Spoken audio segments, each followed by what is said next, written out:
Le président de l'Assemblée nationale, accompagné du rapporteur Jacques Njoli, a donné ses orientations et fixé les termes de référence de cette mission au cours d'un échange ce lundi 11 novembre 2024 avec les députés nationaux, membres de ces délégations.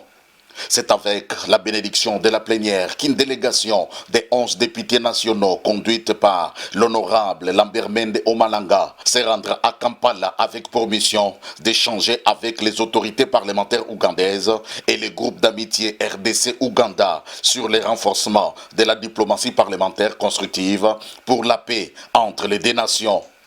Il s'agit d'une mission qui vient en appui à la coopération bilatérale entre les exécutifs de ces deux pays, comme c'est fait actuellement avec plusieurs autres pays du monde.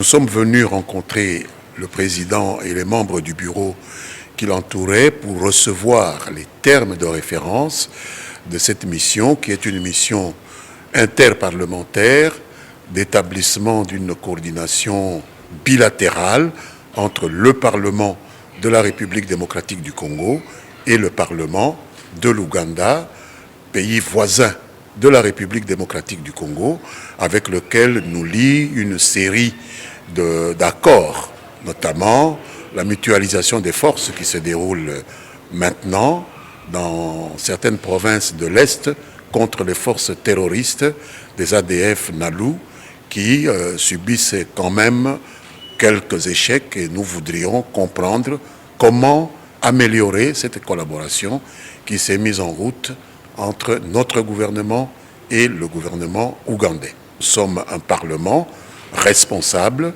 représentatif des intérêts du peuple congolais et nous allons au contact de nos homologues ougandais qui représentent pour leur part les intérêts du peuple ougandais.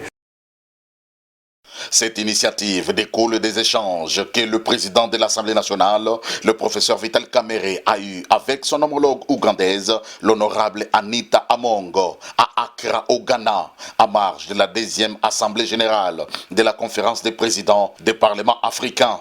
Dans un autre registre, le président de l'Assemblée nationale a échangé dans son bureau avec les membres du bureau de la coordination socio-culturelle conduit par l'honorable Dorothée Madia.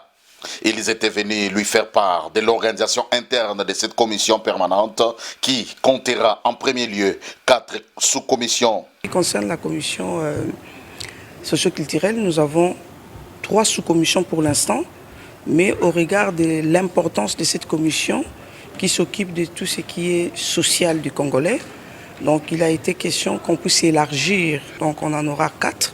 La sous-commission relative à la recherche scientifique. Les membres de la commission ont fait le choix de sous-commissions dans lesquelles ils veulent travailler. Mais pour l'installation de bureaux de sous-commission, nous avons reçu l'orientation du président. Il nous a été clairement demandé de ne pas limiter les ambitions.